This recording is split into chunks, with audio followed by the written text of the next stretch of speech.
Dari kecil. Sudah dibiasakan minum air rawa. untuk makan. Makan, minum, ya masak. Kalau minum air rawa itu memang Tuhan sudah bikin talenta untuk kita. Biasa saja, tidak pernah ada sakit perut, tidak ada. Kondisi anak-anak sini rata-rata kalau mereka ke sekolah kadang tidak ada yang makan.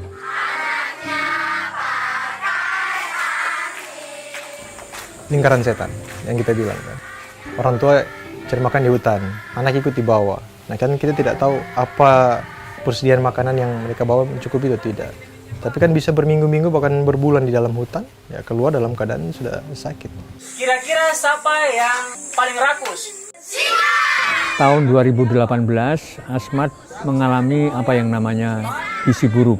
Banyak anak yang kurang nutrisi, kurang vitamin, sakit keras, bahkan meninggal.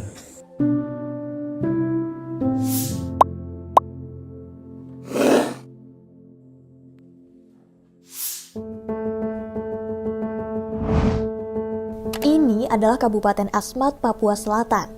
Pada tahun 2018 lalu, bencana gizi buruk melanda wilayah ini. Sekitar 72 anak meninggal dunia dalam rentang September 2017 hingga 31 Januari 2018. Setidaknya ada 602 anak di Asmat menderita gizi buruk, terjangkit campak, dan sejumlah penyakit lain. Bencana itu pun ditetapkan sebagai kejadian luar biasa alias KLB oleh Kementerian Kesehatan Indonesia. Sejak pencabutan status KLB pada 5 Februari 2018, kasus gizi buruk masih terjadi dan terus mengintai Asmat sampai saat ini. Dalam Indeks Kelaparan Global tahun 2023, Indonesia berada di peringkat ke-77 dari 125 negara dan masuk level moderat. Indeks kelaparan di Indonesia ini termasuk yang paling tinggi di Asia Tenggara, yakni berada di peringkat kedua di bawah Timor Leste. Berdasarkan hasil survei status gizi Indonesia tahun 2022, tren stunting di Indonesia berada pada angka 21,6%. Sementara itu, laporan penelitian Wahana Visi Indonesia pada rentang Desember 2023 hingga Juni 2024 mengungkapkan sebanyak 44% anak tidak makan malam, lalu 32% anak tidak sarapan sebelum ke sekolah, dan 18% anak pernah merasa lapar tapi makanan di rumah habis. Data-data ini pun terlihat di lapangan, di mana masih banyak anak-anak di Asmat yang tidak sarapan sebelum berangkat ke sekolah. Edi berapa kali makan sehari? 1 kali, Maria berapa kali makan? 2 kali, pagi dan siang. Kalau pagi makannya sebelum berangkat ke sekolah. Iya, Makan apa? makan sagu bola. Kondisi anak-anak sini rata-rata untuk orang tuanya semua rata-rata petani dan juga nelayan. Sehingga kalau mereka ke sekolah kadang tidak ada yang makan sarapan pagi, ada yang sarapan. Sehingga di jam 10 istirahat itu kami agak sedikit lama. Biasanya 15 menit, kadang kita melor sampai 20 menit sampai 30 menit. Karena mereka harus pulang ke rumah, makan lagi, baru kembali. Mereka kembali saja itu kami sudah sangat bersyukur. Mereka bisa kembali. Dan ke sekolah pun pagi itu kami sudah sangat bersyukur sekali. Sekolah mereka memang sekolah, tapi tidak full sekali. Nanti ketika full itu waktu itu tertentu baru mereka full. Karena memang kami di sini dilema, orang tua harus mencari makan, anaknya ditinggal. Nah, ditinggal ini siapa yang jaga? Siapa yang jaga? Harus ke bevak, menjaring, anaknya dibawa. Apalagi kalau dalam satu keluarga anaknya sampai 2-3, yang kakak mungkin ditinggalkan, tapi makannya bagaimana? Jadi memang kita perlu edukasi terus dengan pihak masyarakat, orang tua wali, terkait kehadiran mereka di sekolah. Rantai penyebab bencana kesehatan pada 2018 lalu memang kompleks dan kondisi itu masih terasa sampai saat ini. Misalnya, masyarakat adat hidup dengan sanitasi terbatas dan kondisi ini membuat sebagian besar masyarakat di kampung-kampung di Asmat meminum air langsung dari rawa tanpa dimasak. Nah, itu memang sudah takdir untuk orang Asmat bahwa kita itu harus air rawa kalau musim kemarau. Kemarau juga sampai kita bisa terima sampai biasa bulan. 1 bulan lebih, bahkan 1 bulan pas begitu. Sampai kering itu, sampai kita terbiasa pakai air itu. Terpaksa kita lari ke rawasan. Pemberian semua dari Tuhan, jadi kita pakai minum. Ya, yang penting kita sehat, begitu. Biasa saja, tidak pernah ada sakit perut, tidak ada. Tidak pernah hal itu terjadi. Kesaksian juga disampaikan Uskup Aloysius Murwito yang melihat langsung penderitaan anak-anak asmat saat bencana gizi buruk di 2018. Kala itu, Aloysius menyoroti asupan pangan masyarakat asmat yang kurang mendapat makanan bergizi. Tidak setiap hari mendapat ikan, sayur-sayuran pun terbatas. Tahun 2018 saya pergi merayakan Natal di kampung Asatat. Ditemukan pada 1 bulan itu sekitar 13-an kalau tidak keliru anak meninggal. Belum lagi melihat anak-anak yang kurus-kurus, perut buncit, kemudian mama-mama akibat banyak melahirkan, susu-susu tidak produksi lagi. Nah, pada bulan Desember tahun 18 isu itu mencuat dan saya tidak menduga bahwa itu skala itu hanya kecil di lingkup paroki satu komunitas tempat umat yang saya layani. Tapi ternyata terjadi juga di mana-mana. Sehingga menjadi semakin dikenal sebagai gizi buruk di mana-mana di Tanah Asmat. Sampai ratusan diketemukan anak-anak itu meninggal. Lingkaran setan yang kita bilang kan. Contohnya misalnya begini, taruhlah dapat malaria, kemudian tidak makan atau susah makan, kemudian cari makan juga kadang-kadang bisa tidak memadai ya. Lah itu langsung jatuh ke kondisi gizi buruk. Dia sehat lagi, cari makan apa susah lagi ya begitu dapat penyakit ya sudah kompleks sebenarnya di sini. Urusan asupan pangan masyarakat di Asmat memang pelik. Apalagi saat ini ada pergeseran pola konsumsi masyarakat Asmat yang mulai bergantung pada beras dan makanan instan yang berasal dari luar Asmat dibandingkan pangan lokal seperti sagu dan ubi jalar. Pola konsumsi yang demikian menjadi salah satu faktor timbulnya penyakit seperti infeksi usus dan gizi buruk. Belum ada penelitian sih ke arah situ, tapi kita dari lintas sektor sudah paham bahwa sudah tidak diperbolehkan untuk mie instan untuk anak-anak. Karena beberapa kali kunjungan tidak pernah akan lagi kita bawa mie instan, kita sudah paham. Kita rata-rata itu bersifat PMT yang bisa dikonsumsi. Untuk 1000 HPK saja nggak ada mie. Jadi 1000 HPK itu tidak menggunakan mie instan, itu murni bisa produk lokal dan dilarang yang kalengan-kalengan kita. Jadi ikan, sayur, nasi, buah itu murni. Cuma sayangnya memang 1000 HPK hanya dilaksanakan sekitar mungkin sekitar 60-70 kampung dari 224-225. Selain masalah pembiayaan ya kita juga harus siapkan untuk SDM untuk misalnya birokrasi administrasinya, itu juga harus Anda dapat uang, Anda harus bisa pertanggungjawaban. Ya kita tidak mau bodoh-bodoh kasih uang, terus tidak diberi makan, terus tiba-tiba tetap gizi buruk. Nah itu kan jadi tanda tanya, uangnya dipakai untuk apa? Nah orang bayar pajak masa kita sia-siakan, ini Pak pajaknya Anda kita gunakan. Untuk tempat-tempat yang ada kiosnya, terpapar persoalan itu. Yang menjadi soal lagi, karena mereka lebih suka mengonsumsi dan lebih sering mengonsumsi dalam kondisi mentah. Dicampur dengan bumbunya kemudian dikonsumsi mentah.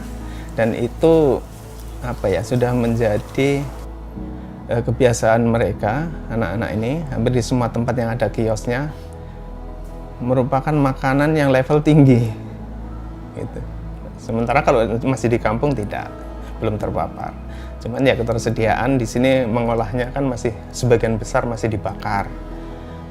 Karbohidratnya masih dibakar, sagu dibakar, sehingga masih sebagian besar yang dimasuk ke dalam tubuh ya sebagian masih mentah karena kalau dibakar. Berbeda kalau sudah dijadikan sagu, misalnya sagu sep, nah itu kan sudah pasti matang.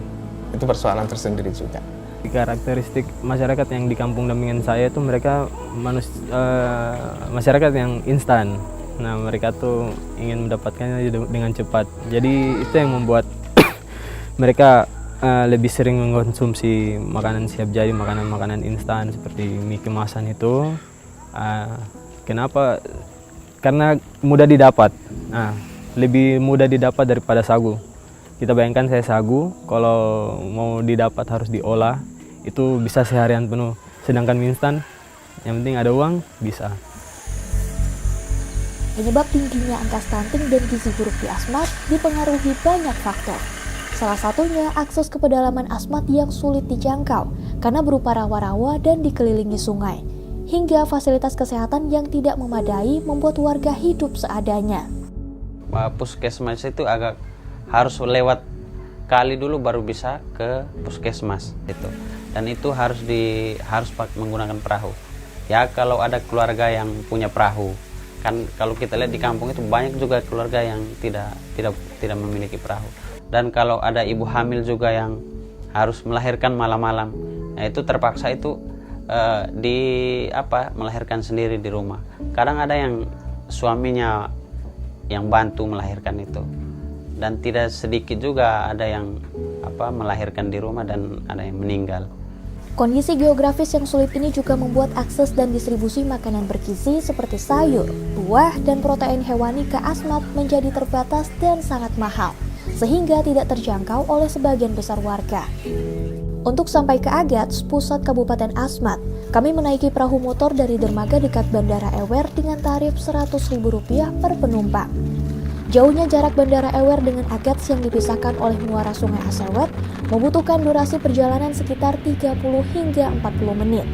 Perahu memang menjadi transportasi utama yang menghubungkan antar distrik di Asmat. Jarak tempuh antar distrik bervariasi, mulai dari 30 menit hingga 2-5 jam. Pas setengah dari anak-anak kami ini tidak bisa kita jangkau. Sementara untuk menjangkau tempat-tempat mereka untuk bergerak itu biayanya sangat luar biasa besarnya. Kadang bahkan sudah kita kunjungi pun kampung maksudnya ini tidak besar, tapi ada kasus yang seperti itu tidak bisa kita jangkau. Kami sebenarnya untuk program gizi sudah mengeluarkan uang yang bukan tidak sedikit lagi, mulai program 1000 HPK, mulai PMT penyuluhan di Posyandu sampai ke kampung yang bisa kita jangkau, bahkan sampai PMT penyuluhan pemulihan. Itu edukasi juga kita sudah laksanakan, tetapi ya teman-teman di sini hampir sebagian besar tidak bisa berbahasa Asmat, ya mau tidak mau kendala bahasa itu menjadi satu persoalan yang belum kita bisa selesaikan sampai saat ini. Berdasarkan data orientasi pencatatan dan pelaporan gizi berbasis masyarakat, angka stunting di Kabupaten Asmat tahun 2024 mencapai 26,4%. Rinciannya, dari 4.085 jumlah balita yang diukur, sebanyak 1.080 diantaranya mengalami stunting. Jumlah tersebut didapat dari penghitungan di 19 puskesmas yang tersebar di Kabupaten Asmat. Kemampuan masyarakat dalam memahami apa itu sehat dengan yang harusnya dengan paradigma sehat itu masih belum bisa sesuai. Jadi sehat menurut saudara-saudara kita yang ada di Asmat ini dengan sehat yang berdasarkan standar itu yang masih belum bisa nah itu yang menjadi soal tersendiri. Walaupun tidak semua, tapi sebagian besar saudara-saudara kita itu menganggap sakit itu kalau sudah tidak bisa beraktivitas. Kalau anak walaupun kurus, kalau aktivitas masih dianggap sehat. 6 tahun berlalu sejak KLB Gizi Buruk 2018. Kini ancaman krisis kesehatan serupa bukan tak mungkin muncul kembali. Upaya menangani masalah kesehatan ibu dan anak di Asmat masih terus menghadapi tantangan dan kendala. Untuk meningkatkan status gizi berarti yang dibutuhkan adalah pangan, kebersihan, karena penyakit infeksi dan penyakit penyerta itu harus dihilangkan juga. Maka kami tim itu memiliki tugas yang saling berkolaborasi. Ketika seseorang memang hanya masalahnya karena kurang makan, makanya harus dipenuhi makanannya. Makanya Dinas Pertanian menyiapkan itu untuk memenuhi kebutuhan. Makanya dulu ada namanya stok pangan. Kita hitung berapa kebutuhan pangan dalam satu hari, dihitung sampai kebutuhan 1 bulan dihitung. Nah, tugas Dinas Pertanian menyiapkan itu. Sementara orang kesehatan akan melihat apakah dia ada penyakit penyerta atau tidak. Ketika ada, kemudian penyakit penyerta itu apakah ada penanganan khusus atau tidak. Ketika ada penanganan khusus, maka harus dilibatkan tim-tim khusus. Itu yang menjadi, sehingga tidak hanya orang kesehatan saja yang bergerak, tetapi di seluruh sektor yang terkait tadi itu bergerak dan masing-masing memberikan informasi dan untuk penyiapan apakah dia sudah bisa mengentaskan itu, memenuhi kebutuhan itu atau tidak. Kini, sebagian masyarakat Asmat mulai memperhatikan asupan pangan bergizi yang baik bagi tubuh. Mereka menanam sayuran seperti bayam, kangkung, tomat, hingga cabai melalui kebun gizi apung, media tanam yang mengapung di atas air. Langkah ini memang tak mudah, karena wilayah Asmat dikelilingi sungai dan rumah serta kebun mereka dibangun di atas rawa. Tak ada daratan yang betul-betul bisa dimanfaatkan untuk berkebun, karena akan rentan dihantam hujan, air pasang, hingga banjir. Kita biasa ambil masak. Kebun taruh di atas takut air besar. Kita tidak bisa ambil sayur di bawah lagi. Ada kangkung cabut, ada sesawi, ada bayam merah, ada bayam putih juga, sama tomat. Karena dari dulunya kita tanam-tanam sayur di bawah, tapi airnya tergenang, mati. Adanya kebun apung kami bisa menikmati. Jadi kita tidak pakai pupuk. Jadi kita disiram air saja. Kata pakai pupuk itu, mereka biasa bilang itu ada kimianya, mereka biasa bilang begitu. Jadi kita tidak pakai pupuk. Memang kita mau jual tapi kendaraan tidak ada, hanya dimakan saja. Jauh tuh, harus pakai feeder boleh, supaya kita bisa bawa jual sayur ke sana, ke Agatka, ke Aceh, ke Yasakor bisa. Tapi kekurangannya motor saja. Kebun ini kebun gizi untuk kasih makan anak-anak cucu saya, badan gizi besar. Sekarang cucu saya ini ada berapa anak saya kasih makan. Cucunya suka makan sayur.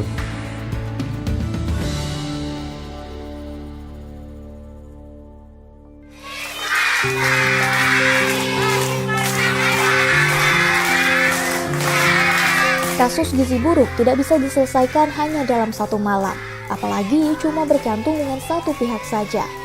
Kementerian Kesehatan, Kementerian Sosial, Kementerian PUPR, pemerintah daerah, pihak keuskupan maupun lembaga lain di Asmat perlu untuk terus bersinergi agar kasus gizi buruk tidak terulang. Ya, tantangan yang saya lihat ya secara pribadi itu kita masih perlu meningkatkan kesadaran masyarakat akan pentingnya kesehatan anak tadi, begitu. Dan bagi saya sih solusinya ini adalah tidak hanya satu pihak ya, tapi semua pihak, pemerintah, tokoh agama, tokoh adat, lembaga-lembaga lain, dan siapapun gitu yang punya hati untuk menangani masalah ini harus bekerja bersama-sama. Tidak bisa hanya sendiri saja, tidak bisa hanya pemerintah, dan tidak bisa hanya orang tua juga seperti ini. Jadi semuanya. Kalau kita melihat dari kasus yang kita sering berulang, fluktuatif begitu, tiba-tiba muncul, kemudian tenggelam lagi, kami maunya ada mata yang mampu melihat persoalan yang bisa kita angkat ini apa gitu. Kemudian masyarakat kita berdayakan dari sisi mana. Maunya kita itu begitu. Karena kami sebenarnya sudah hampir seluruh program pemerintah dari pusat maupun daerah itu kita sudah laksanakan, tapi berulang lagi, hasilnya berulang, tidak bisa maksimal. Makanya kalau kita sampaikan tadi ya, berdasarkan teori itu, kita hanya mampu melakukan hanya 20% saja untuk kita entaskan. Sementara 80%-nya kan ya, 70-nya kan itu kan dari perilaku dan lingkungannya mereka. Hari ini kita mau belajar membaca.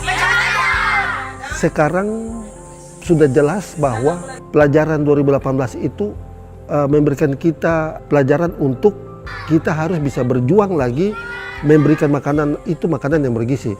Nah, saya ulangi lagi bahwa ada tim percepatan penurunan stunting itu di kabupaten dan itu semua yang tergabung di dalam tim percepatan penurunan stunting itu dari OPD-OPD yang ada di kabupaten. Menu makan mereka sendiri yang atur dan kan kita punya di sini ada dinas kesehatan, ada perawat bidan yang ada di kampung. Mereka juga bekerja sama untuk menyelenggarakan pemberian makanan tambahan ini. Biasanya ada dikasih bubur kacang hijau, dikasih ada dikasih kue juga bisa di sekolah. Saat ini saya bilang apapun dia punya situasi, paling bagus memang menjawab tantangan itu dengan pemberian makan. Itu saja. Mau nama apapun terserah, yang penting pemberian makan. Ke depan itu mungkin tanggung jawab kan lebih besar, lebih berat. Nah, kalau semuanya bertumbuh kepada kesehatan semua, nah itu kita agak susah. Tapi saat ini strateginya mulai kita perluas dan kita harap juga ada juga yang pihak-pihak lain juga berkontribusi. Memang kalau teknis awal kan pasti kesehatan yang akan pegang duluan. Tetapi pada situasi-situasi tertentu kayak seperti misalnya stunting, kita Nah itu sudah bukan dinas kesehatan lagi yang itu. Jadi ada seperti sekarang itu ada pemberdayaan perempuan, kemudian ada juga PU ya, PU kan yang bangun instalasi air ya. Kemudian juga Capil untuk mereka punya pencatatan ya, karena saat ini kita lagi giat-giatnya supaya masyarakat itu punya data. Jadi masyarakat itu melek data, melek administrasi. Karena itu potensi juga di mereka. Misalnya ada bantuan apa-apapun, ya harus punya data. Nah itu juga kita sudah mulai integrasi. Dan untungnya sekarang kita sudah mulai dengan pemberdayaan perempuan itu melatih kader. Nah, karena untuk menutupi kekosongan-kosongan di kampung-kampung yang tidak ada layanan kesehatan. Karena kita memiliki 225 kampung, tapi kita hanya punya 68 Pustu Polindes. Tapi dari 68 itu hanya sekitar 46 yang aktif karena kondisinya itu memang masih layak. Yang lain kan sudah tidak layak. Nah, itu juga tantangan kita karena tidak ada semua. Nah, caranya sekarang kita itu salah satu inovasinya adalah memberdayakan kader. Jadi betul-betul kader itu dilatih dan betul-betul bisa memahami dia punya tugas dan tanggung jawab, dan itu ya perpanjangan tangan kita di lapangan. Setidaknya kualitasnya itu kita naikkan. Jadi itu mereka bisa paham untuk teknis-teknis tertentu, bisa sampai pemberian obat, bahkan periksa darah. Ada itu latih sampai dari UNICEF itu angkat itu di Papua bahwa asmat itu bisa itu, karena beberapa kader itu walaupun kita lihat wah ini tidak bisa, tapi ternyata mereka bisa. Jadi begitu ibu bayi datang, nah kader itu sudah harus bisa menilai apa-apa yang fisiknya, gisinya, timbangnya, itu dia nilai. Bahkan sampai pemberian obat pada batasan tertentu ya. Hanya sayangnya memang kita keterbatasan anggaran sehingga tidak bisa sampai ke seluruh ya. Dan itu bukan biaya yang sedikit, memang biaya yang cukup besar.